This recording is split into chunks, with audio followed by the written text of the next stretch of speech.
ఒక నిద్రపోతున్న దేశాన్ని తట్టి లేపి తయారు చేసి మార్కెట్లో వదిలేడు ట్రంప్. ఇంకోటి ఈ దేశం ఎవరు ఈ దేశం ఇరాన్ అనే దేశం బేరూట్లో 230 మంది అమెరికన్ సోల్జర్స్ని చంపారు ఒక సూసైడ్ అటాక్లో. ఇప్పుడు మీరు మర్చిపోయారా ట్రంప్ ఇది? మీరు ఇప్పుడు ఇరాన్తో ఇంత ప్రేమతో ఉన్నారు, ఇరాన్ని అది చేద్దాం ఇరాక్ చేద్దాం, ఖతర్ మంచి పని చేస్తున్నారు, పాకిస్తాన్ మంచి పని చేస్తున్నారు. అందరికి తెలుసు ఖతర్ పెట్టుబడి పెట్టారు ప్రెసిడెంట్ ట్రంప్ కంపెనీలో, పాకిస్తాన్ పెట్టుబడి పెట్టారు, దానికోసం వీళ్ళందరూ ఫేవరెట్స్. ఇప్పుడు మనం పెట్టలేదు, so we are not favourite. Okay, మనకు no problem.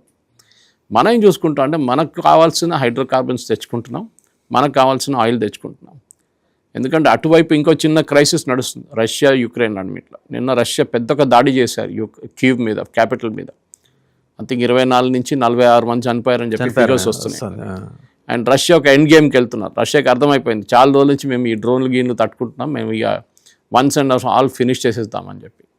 I won't be surprised even if the use thermonuclear weapon use చేయొచ్చు రష్యా, అది చేస్తారు కూడా. చేస్తారంటారా? వాళ్ళు లిమిటెడ్ స్కేల్లో చేస్తారు చూడండి. అంటే వాళ్ళు ప్రజలు లేని ప్లేస్లో, అంటే వాళ్ళు ఏదైనా క్రూషియల్ ఇన్ఫ్రాస్ట్రక్చర్, ఒక న్యూక్లియర్ పవర్ ప్లాంట్ దాని మీద కొడతారు వాళ్ళు, వైటల్ ఇన్స్టలేషన్స్ మీద కొట్టారు కూడా దీనికన్నా ముందు. Now they will do it because రష్యాలో ఉన్న చాలా మటుకు రిఫైనరీస్ మీద దాడి చేశారు. రష్యా ఇప్పుడు డీజిల్ ఇండియా నుంచి కొంటున్నారు, ఆలోచించండి. ఉక్రెయిన్ కూడా ఇచ్చాం కదా సార్ మనం, యుక్రెయిన్కి ముందు ఇచ్చాం, అది యుక్రెయిన్కి అర్థం కూడా కాలేదు మనం ఇచ్చామని చెప్పేసి వాళ్ళకి. ఇప్పుడున్న పరిస్థితుల్లో వాసుదేవన్ గారు ఈ స్ట్రెయిట్ ఆఫ్ హార్మోస్ని ఓపెన్ పెట్టడం ఒకటే కాదు, దాని మీద అబ్సల్యూట్ కంట్రోల్ ఉండాలి. వీళ్ళు రెగ్యులర్గా మిమ్మల్ని ఇట్లా ఫింగర్ చేస్తూనే ఉంటారు ఇరాన్, అప్పుడప్పుడు కొడతారు. ఇది వన్స్ ఫర్ ఆల్ ఫినిష్ చేయడానికి ప్రెసిడెంట్ ట్రంప్ దగ్గర కెపాసిటీ ఉంది, కానీ ఆయనకి పొలిటికల్ విల్ లేదు. పొలిటికల్ విల్ ఉండాలి. ఎందుకంటే మీకు భయం మళ్ళీ రేట్లు పెరుగుతాయో, మళ్ళీ మా ఎలక్షన్ దెబ్బతింటుందో అని చెప్పి మీకు ఆయనకు భయం. దెబ్బ తినేసింది కదా సార్, ఇంకా కొత్తగా దెబ్బ తినేది అది కాదు. ఇంకా దగ్గరకు వస్తున్నప్పుడు ఇంకా గుర్తుంటుంది కదా, కొన్ని ప్రజలు ఉంటారు మర్చిపోతారు మనలాగానే. మన దగ్గర ఉన్నారు ఇండియాలో, ఒక వారం తర్వాత ఏం జరిగిందా అని అడిగితే నాకు తెలియదు అంటాడు. ఇక్కడ అదే పరిస్థితి అనమాట. ఆయిల్ ఎల్పిజి కమర్షియల్ ప్రైసెస్ పెరిగినప్పుడు ఏడుచుకున్నారు, అబ్బో హోటల్ బంద్ అయిపోయినాయి. దీన్ని ఇప్పుడు ప్రైసెస్ తగ్గినప్పుడు ఎవడు మాట్లాడలేదు, మంచిది మేము కూడా మా రేట్లు కూడా తగ్గిస్తామని చెప్పి ఎవరైనా హోటల్ వాళ్ళు అంటారా? చేయరు. ఇప్పుడు తగ్గించారు కదా. అది ఎమ్మెల్యే ఏడుకొండల సినిమాలాగా అయిపోతుంది దాసనారాయణరావు గారి ఇడ్లీ రేట్ గురించి ఉన్న పాలిటిక్స్. ఓకే, సో మన దాంట్లో మనం అర్థం చేసుకోవాల్సిందంటే మన ఎనర్జీ సెక్యూరిటీ మనం చూసుకోవాలి. ఇప్పుడు మన దగ్గర ఉన్న ప్రాబ్లం, ఇప్పుడు ఢిల్లీలో చూడండి చాలా మంచి మూవ్ చేశారు, కంప్లీట్లీ ఈవీస్కి స్విచ్ ఓవర్ చేసుకున్నారు. టూ వీలర్ నడిపించాలంటే ఈవీ కొనాలి, అంతే, ఫినిష్డ్. మనం కూడా చేయాలి అట్లాంటి moves. We should give incentives. ఇప్పుడు ఆల్రెడీ ఇస్తున్నాం మనం, డిస్కౌంట్ చాలా మటుకు ఇస్తున్నాం ఈవీ వెహికల్స్ మీద, కానీ మ్యాక్సిమం అందరూ టూ వీలర్స్ ఉంది. ఈ టూ వీలర్స్ని స్విచ్ ఓవర్ చేసుకోవాలి. ఇండియన్ రైల్వేస్ ఎలక్ట్రిఫికేషన్ ఎట్లా చేశారు అట్లనే మనం కూడా చేయాలి. ప్రతి చోట్ల బస్సులు కూడా, especially public transport buses, we should switch over to battery operator. Already మన దగ్గర ఉన్నాయి చాలా మటుకు హైదరాబాద్లో. కానీ ఎందుకంటే ఈ పాలిటిక్స్ మీద మనం డిపెండ్ కాకూడదు వాసుదేవన్ గారు. చైనా ఏం చేశారు చూడండి, they converted their entire fleet. 90% వాళ్ళది బ్యాటరీ ఆపరేటెడ్ వెహికల్స్కి అయిపోయారు. ఇప్పుడు వాళ్ళకి ఫ్యూయల్ ఓన్లీ ఫర్ ఇండస్ట్రీ, వాళ్ళకి మిగతా దానికి కాదు వాళ్ళ దగ్గర. మనం వీళ్ళని లెసన్ ఆ వైపు నడవాలి, మరి లెసన్ నేర్పించి. మీ ఇప్పుడు ఎథనాల్ వ్యతిరేకంగా ఇంత పెద్ద ఒక క్యాంపెయిన్ నడుస్తుంది. ఎథనాల్ వేస్తే ఇంజిన్ ఖరాబ్ అయిపోతుంది, ఎథనాల్ వేస్తే మైలేజ్ తగ్గుతుంది. నేను నా కార్ అనలైజ్ చేయించాను టాటా వాళ్ళ దగ్గర తీసుకెళ్ళి, సర్వీస్ చేయించినప్పుడు ఓవరాల్ చేయించాను కంప్లీట్గా 40,000 రూపాయలు పెట్టి. ఎందుకంటే నడిపించి 150,000 కిలోమీటర్ అయిపోయింది. చెక్ చేపిస్తే they said there is no engine wear and tyre, engine క్లీన్గా ఉంది, there is no issue. Mileage నాకు ముందు 15.1 వస్తుండే, ఇప్పుడు 15 వస్తుంది. స్లైడ్ డ్రాప్ 0.1 డ్రాప్ ఉంది అంతే.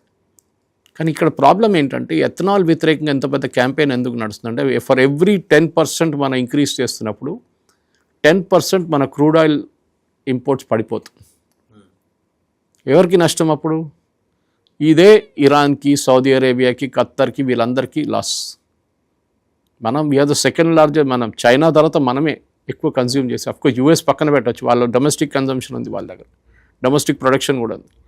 మన వైపు నుంచి చేస్తున్నప్పుడు, ఎథనాల్ మిక్సింగ్ చేస్తున్నప్పుడు, మన సుప్రీంకోర్టులకు స్టేట్మెంట్ ఇచ్చారని చెప్పి ఎక్స్పెరిమెంట్ అని వర్డ్ యూజ్ చేశారంట. నేను తర్వాత సుప్రీంకోర్టులో అది డౌన్లోడ్ చేసి చూస్తే దాంట్లో అట్లాంటి వర్డే లేదు. దాన్ని మినిస్ట్రీ క్లారిఫై చేశారు, దట్ సాలిసిటర్ జనరల్ కానీ అటార్నీ జనరల్ కానీ ఎవరు ఇట్లాంటి స్టేట్మెంట్ ఇవ్వలేదు సుప్రీంకోర్టు. మళ్ళీ ఆ ఆర్టికల్ ఎవరు పబ్లిష్ చేశారు? ఎలా వచ్చింది? There is a mafia behind it, oil mafia. వాళ్ళకి మన ఎథనాల్ తీసుకోకూడదు, ఎథనాల్ పెడితే బ్రెజిల్లో ఎథనాల్ ఉంది, ప్రాబ్లం లేదు ఎన్నో సంవత్సరాల నుంచి. మన దగ్గర మన రైతులకి బెనిఫిట్ వస్తుంది దీంతో. They will supply. లేకుండా ఎథనాల్ షుగర్ దాంట్లో యూజ్ చేస్తారు, షుగర్ డిస్టిలరీస్లో. అది కాకూడదు. మనం యాజ్ ఫార్ యాజ్ పాసిబుల్ ఒకవైపు మనం ఎలక్ట్రిక్ వెళ్ళిపోవాలి. మన దగ్గర so much of sun is there, మనం ఈజీగా మనం సోలార్కి వెళ్ళొచ్చు. దాంతోపాటు మన ఈవీలో వచ్చేసేయాలి. ఇప్పుడున్నది ఈ పరిస్థితుల్లో స్ట్రేట్ ఆఫ్ హార్మోస్ పోతుందా ఉంటుందా లేదా అని మనకు తెలియదు, కానీ I think the time has come నా. ఎందుకంటే దీని నుంచి ఒక పెద్ద లెసన్ చాలా నేర్చుకున్నాం. మన మంచి ఒక ఆర్టికల్ ఉండే వాల్ స్ట్రీట్ జర్నల్లో దీని గురించి, how nations are changing their fuel mix అని చెప్పేసి. ఈ కొన్ని సందర్భాల్లో కొన్ని మూమెంట్స్ ఉంటుంది, మార్చేస్తారు లోకంని. వీల్ ఇన్వెంట్ చేసినప్పుడు మారిపోయింది, ఓకే. ఎలక్ట్రిసిటీ వచ్చినప్పుడు లోకం మారింది, టెలికాం వచ్చినప్పుడు లోకం మారింది. ఇప్పుడు ఈ ఆయిల్ క్రైసిస్ కూడా నేర్పిస్తున్నారు మిమ్మల్ని ఒక లెసన్, దాట్ చేంజ్. ఫైనల్గా సురేష్ గారు, ఈ అసాసినేషన్ ప్లాట్స్ అగేన్స్ట్ గలీబాఫ్ అండ్ అరాక్చి ఇది జరుగుతుంది. ఇజ్రాయెల్ కావాలంటే రేపు చేయొచ్చు, రేపటి దాకా కూడా ఆగరేమో. వాళ్ళ టైం అక్కర్లేదు ఇంత. They can easily do it. ఎందుకంటే మీరు వాళ్ళ ప్రీవియస్ అసాసినేషన్స్ ఒకసారి అనలైజ్ చేస్తే, మొసాద్ వాళ్ళు కానీ షిన్బెట్ చేసిన అసాసినేషన్స్ చూస్తే, దుబాయ్లో జరిగింది కానీ, బ్రెజిలియన్ రెయిన్ ఫారెస్ట్లో జరిగింది కానీ, ఒక్కసారి ఇన్ఫ్యాక్ట్ మీరు చూసుంటారు, ఒక ఆర్టికల్ వచ్చింది మొన్న, మన పాకిస్తాన్ ఫీల్డ్ మార్షల్ అక్కడిక్కడ తిరుగుతున్నప్పుడు అమెరికా వార్నింగ్ ఇచ్చారంట, అరే మిమ్మల్ని ఇజ్రాయెల్ టార్గెట్ చేస్తున్నారు, ప్లీజ్ బీ కేర్ఫుల్ అని చెప్పారంట. అప్పుడు నేను కూడా ట్వీట్ చేశాను దాని గురించి. పాకిస్తాన్లో పెద్ద స్టేట్మెంట్ ఇచ్చారు, మా ఫీల్డ్ మార్షల్ని ముట్టుకుంటే మేము చూపిస్తాం అది ఇజ్రాయెల్ అని. ఏం చూపిస్తారు, ఏం చేయలేరు మీరు, ఓకే. మీ న్యూక్లియర్ ఫెసిలిటీస్ మొత్తం కొట్టుపడేస్తారు వాళ్ళు ఇజ్రాయెల్ కావాలంటే. సో ఒక్కసారి ఇజ్రాయెల్ మిమ్మల్ని టార్గెట్ చేస్తే ఏ హెడ్ ఆఫ్ స్టేట్ అయినా కానీ దే విల్ హిట్, దాంట్లో డౌట్ లేదు. నిన్న I was watching the head of Rafale systems, వాళ్ళ దగ్గర మన రఫేల్ కాదు అది, నాట్ ఫ్రెంచ్ రఫేల్ డసా సిస్టమ్స్ కాదు, ఇజ్రాయెల్లో ఒక రఫేల్ సిస్టమ్స్ ఉంది. మనకి ఇక్కడ టైప్ ఉంది వాళ్ళతో, ఒక ప్లాంట్ ఉంది ఇండియాలో కూడా వాళ్ళది. వాళ్ళు మిసైల్స్ తయారు చేస్తారు. ఆయన నిన్న ఒక సెమినార్లో మాట్లాడుతూ జెరూసలంలో ఇజ్రాయెల్ ఎయిర్ ఫోర్స్ చీఫ్ దగ్గర నుంచి వచ్చిన ఒక లెటర్ ఆయన చూపించారు ఆడియన్స్కి. Without you we could not have done. ఒకటి కాదు రెండు కాదు, మ్యాసివ్ ఆపరేషన్. దాని రీఫ్యూలింగ్ ఉంటుంది, ఎందుకంటే 1500 కిలోమీటర్ ఎయిర్ టు ఎయిర్ చేసుకునే refuelling. Yes, they have facilities for it, otherwise they cannot travel that distance. అప్పుడు మీరు ఆలోచించండి ఎంత టెక్నాలజికలీ అడ్వాన్స్ కంట్రీ ఉన్నారు వాళ్ళు అనేది. So he was talking about that. It's a beautiful video, మన ప్రేక్షకులు కూడా చూడాల్సింది.